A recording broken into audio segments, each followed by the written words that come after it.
మన next segment summer special లో ఈ రోజు మనం వెరైటీ అండ్ టేస్టీ పికిల్ చూడబోతున్నాం. అదేంటంటే గార్లిక్ పికిల్. మరి దీని తయారీ విధానం ఎలాగో ఇప్పుడు తెలుసుకుందాం.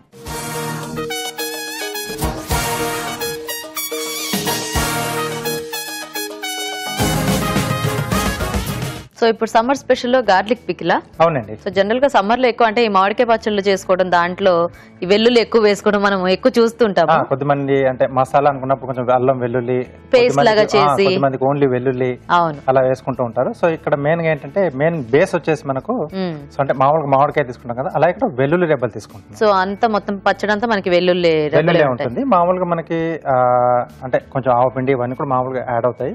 సో కొంచెం ఒక డిఫరెంట్ పచ్చడి అనుకోండి. ఓకే అండి. మరి గార్లిక్ పికిల్ తయారీకి కావాల్సిన పదార్థాలు ఏంటో ఒకసారి చూద్దాం. గార్లిక్ పికిల్ తయారు చేయడానికి కావాల్సిన పదార్థాలు: వెల్లుల్లి రెబ్బలు 1 కప్పు, ఆవాలు 2 టేబుల్ స్పూన్లు, మెంతులు 1/2 టీ స్పూన్, నువ్వులు 2 టేబుల్ స్పూన్లు, దాల్చిన చెక్క చిన్న ముక్క, ఉప్పు తగినంత, కారం 2 టేబుల్ స్పూన్లు, నూనె 1/2 కప్పు, ఎండుమిరపకాయలు 2, పోపు దినుసులు 1 టీ స్పూన్, పసుపు చిటికెడు, నిమ్మరసం 1 టీ స్పూన్. స్టార్ట్ చేద్దామా రాజు గారు? ఓకేనండి. సో ముందుగా మనం ఒక పొడి రెడీ చేసుకుందాం.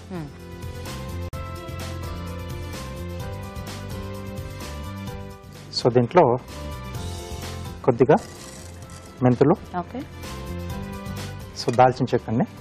ఓ, సో ఇది కొంచెం డిఫరెంట్ ఫ్లేవరా? ఎస్. ఓకే. అలాగే నువ్వులు, కొంచెం కాంబినేషన్ డిఫరెంట్ గా ఉంది కదా. అంటే కొంచెం ఘాటు ఎక్కువగా ఉంటుంది కదా దానికి. సో కొంచెం నువ్వులు వేసుకుంటే బాగుంటుంది. సో నువ్వులు లేకుండా కూడా చేసుకోవచ్చు మనం. సో అది కూడా బాగుంటుంది. Okay okay. అంటే మామూలు మనం పచ్చడికి వేసుకున్నట్టు ఆవపిండి, ఉప్పు మామూలుగా ఇవన్నీ మిక్స్ చేసేసుకొని చేసుకోవచ్చు. కావాలంటే ఎక్స్ట్రాగా నువ్వులు కూడా యాడ్ చేసుకోవచ్చు. ఓకే. సో వీటితో పాటు కొద్దిగా వెల్లుల్లి కూడా. ఓకే. కొంచెం పేస్ట్ చేసే దాంట్లో కూడా వేస్తే మనకి ఆ ఫ్లేవర్ అంతా కూడా బాగా స్ప్రెడ్ అవుతుంది, కలిసిపోతుంది. ఎందుకంటే వెల్లుల్లి అంటే అలా పాయిగా ఉన్నప్పుడు అది డిఫరెంట్ టేస్ట్ ఉంటుంది. కొంచెం క్రష్ చేసి ఎక్కువగా అంటే రోటి పచ్చళ్ళు ఎక్కువగా వేస్తూ ఉంటారు కదా చాలా మంది. సో దీన్ని ఒక మిక్సీ జార్ లోకి తీసుకుందాం.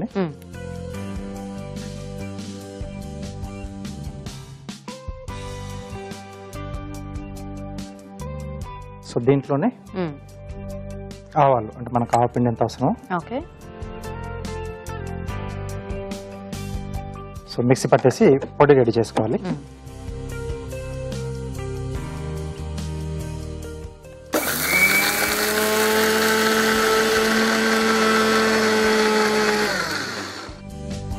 మనకి ఆ నువ్వులు ఆవాలంతా కూడా బాగా కొంచెం ఫైన్ గానే పౌడర్ అయిపోవాలి కదా రాజు గారు? అవునండి. ఓకే. సో మీరు చేసేస్తూ ఉంటారా? మేము చిట్కా చూసేస్తాము. ఓకే, ఇప్పుడు మనం ఒక చిట్కా చూద్దాం. మీకోసం మరో చిట్కా. ఈ మధ్యకాలంలో స్ప్రౌట్స్ ఎక్కువగా తీసుకుంటూ ఉండమని అందరూ చెప్తున్నారు. అయితే ప్రతిరోజు పెసలు, శనగలు లాంటి పప్పు ధాన్యాలను తీసుకుంటూ ఉన్నట్లయితే గుండె కండరాలు శక్తివంతమై ఎటువంటి హార్ట్ ప్రాబ్లమ్స్ రాకుండా ఉంటాయి. సో ప్రతిరోజు ఒక గుప్పెడు స్ప్రౌట్స్ ని తీసుకోవడం అలవాటు చేసుకోండి. ఓకే. సో పొడి రెడీ అయిపోయింది. సో ఇది మెయిన్ అండి మనకి పచ్చడిలో. సో ఇది ఒకటి రెడీ అయిపోతే మనకు మిగతా అన్ని మిక్స్ చేసేసుకోవడమే. సో ఇప్పుడు ఒక బౌల్లోకి వెల్లుల్లి రెబ్బలు. సో వీటిని ఏంటంటే కొంచెం కూడా అంటే డ్యామేజ్ అది కాకుండా ఫ్రెష్గా ఉన్నాయి చూసి వేరే తీసుకోవాలండి. సో దీంట్లో మనం రెడీ చేసుకున్న పౌడర్,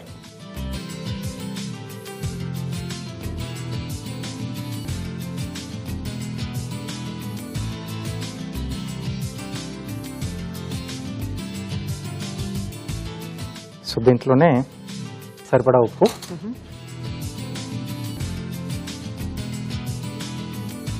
అలాగే సరిపడా కారం,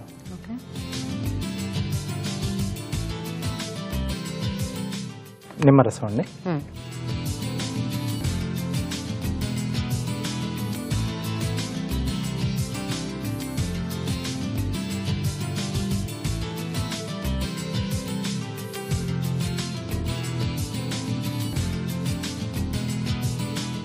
సో ఈ పులుపు కొంచెం బాగుంటుంది కొన్ని పచ్చళ్ళకి.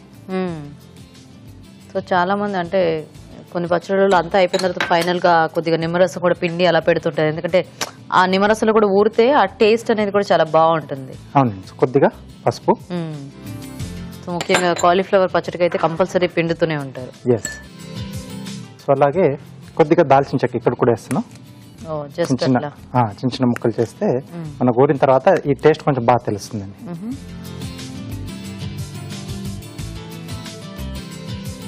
ఓకే. సో ఒకసారి బాగా కలిపేసి సో దీంట్లోనే ఆయిల్ అండి. ఓకే.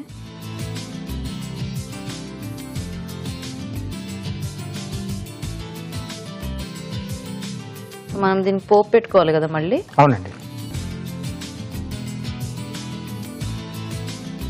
ఓకే. సో కొంచెం ఈ పచ్చడి చేసుకోవాలనుకున్నప్పుడు కొద్దిగా వెల్లుల్లిపాయలు కొంచెం పెద్ద సైజులో చూసి తీసుకుంటే మనకి బాగుంటుంది. సో దీంట్లో కొద్దిగా ఆయిల్ సో పోపు పెట్టుకోవడానికి. సో ఇది కూడా ఇంకా మనకి మామూలు పచ్చడిలాగా కొంచెం నిలువ ఉంటుంది కదా. నిలువ ఉంటుందండి. సో ఎండుమిరపకాయలు. ఓకే. సో పోపులో అంటే ఇంకా పప్పులు అలా ఏం కాకుండా జస్ట్ ఎండుమిరపకాయలు ఆవాల జీలకర్ర అండి సరిపోతుంది. సరిపోతుంది. సో ఆ టేస్టే బాగుంటుందేమో. పప్పులు అంతా అంటే రోటి పచ్చడికి పప్పులు బాగుంటాయి. సో మనం కొంచెం ఇలా నిల్వ చేసుకునే వాటికి ఓన్లీ జీలకర్ర ఆవాలు అయితేనే బాగుంటుంది. సో కొంతమంది టమాటా పచ్చళ్ళు వీటిల్లో కూడా వేస్తూ ఉంటారు. అంటే ప్లెయిన్ గా ఉన్న వాటికి కాస్త పప్పులు బాగానే ఉంటాయి, కానీ ఇందులో ఎలాగూ ఆ వెల్లుల్లి ఉంది కాబట్టి మనకి ఇంకా అంత అవసరం లేదు. పోపు దినుసులు. ఓకే. సో ఆవాలు చెట్టు పట్లాడేంత వరకు కొంచెం వేయించుకోవాలి. లేకపోతే ఎందుకంటే మన పచ్చడి తినేప్పుడు కూడా కొంచెం చేదు తగులుతూ ఉంటుంది ఆవాల తాలూకు.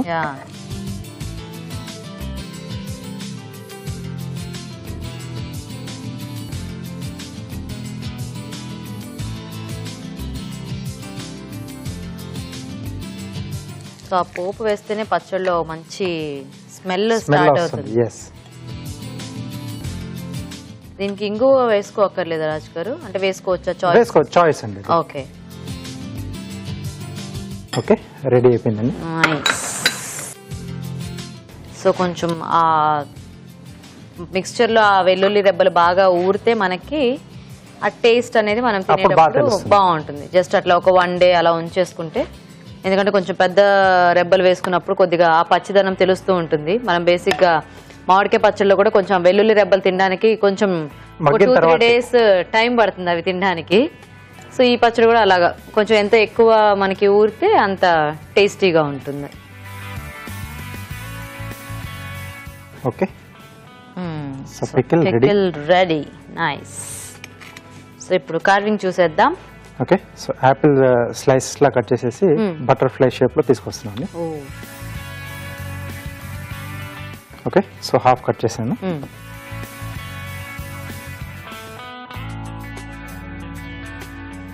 సన్న స్లైసెస్. అవునండి.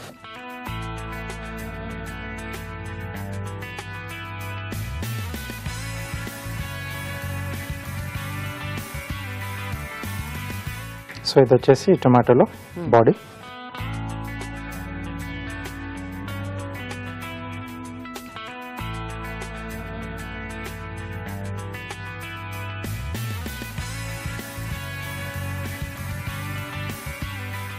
సో 2 చేస్తున్నాను.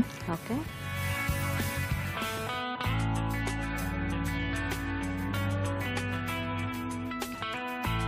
సో కొంచెం ఇలా ట్రిమ్ చేసేస్తే మనకి షేప్ వచ్చేస్తుంది. సో వీటికి యాంటీనస్ లాగా కరివేపాకు, కాడలండి. సింపుల్ గా అరేంజ్ చేసుకోవడమే కాబట్టి ఈజీగా చేసేసుకోవచ్చు. యాక్చువల్లీ ఇవన్నీ కట్ చేసి పిల్లలకి ఇస్తే వాళ్ళు కూడా అరేంజ్ చేసేస్తారు. ఈ వెల్లుల్లి మాత్రం ఇట్లా దగ్గర పెట్టుకుంటే చాలా మంచి స్మెల్ వస్తుంది. ఆల్రెడీ క్రష్ చేసి కూడా కొంచెం వేసాం కదా, సో అదే ఎక్కువగా తెలుస్తుంది.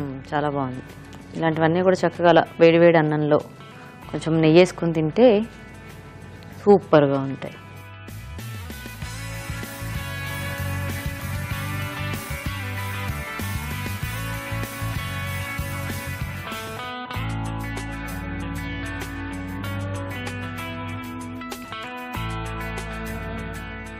బాగుంది వెరైటీగా బటర్ఫ్లై.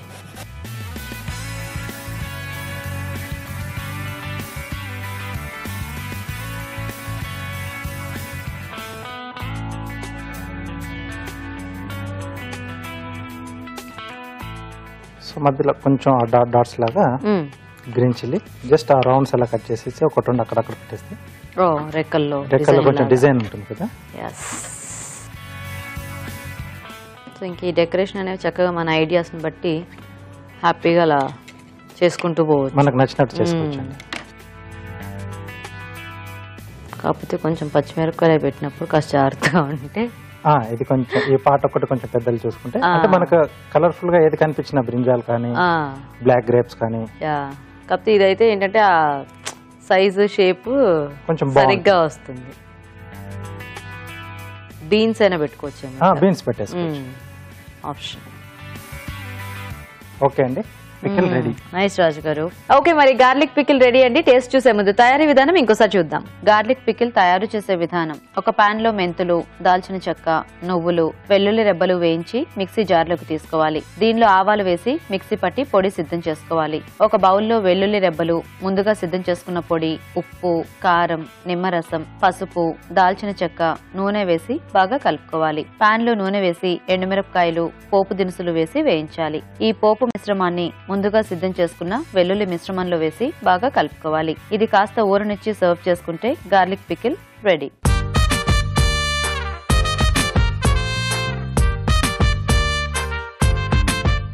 గార్లిక్ పికిల్ తయారీ విధానం చూసారు కదా, తీసుకోండి.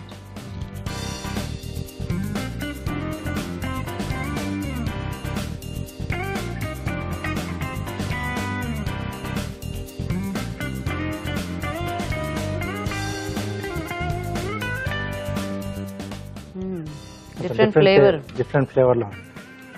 సో అంటే కొంచెం దాల్చిన చెక్క వేసాం, అలాగే వెల్లుల్లి కూడా కొంచెం నువ్వుల పొడి, వెల్లుల్లి కూడా వేసి కొంచెం పొడిలా చేసాం కదండి. బాగుంది, అంటే గ్రేవీ చాలా డిఫరెంట్ గా ఉంది. కాకపోతే ఇంకా మనం ఇప్పుడే చేసాం కాబట్టి ఇంకా ముక్కలు కొంచెం ఊరాలి అండ్ గుజ్జు కూడా ఇంకొంచెం ఊరాలి, ఎందుకంటే కొద్దిగా మెంతులు చేదు, కొద్దిగా ఆవాలు, ఇది కూడా కొంచెం పచ్చి ఇది తెలుస్తోంది.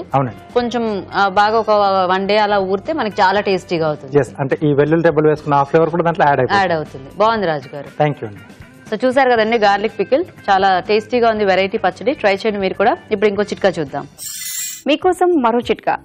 రోజు ఉదయాన్నే పరగడుపున 1 టీ స్పూన్ తులసి రసం తాగినట్లయితే ఎటువంటి థ్రోట్ ఇన్ఫెక్షన్స్ రాకుండా ఉంటాయి.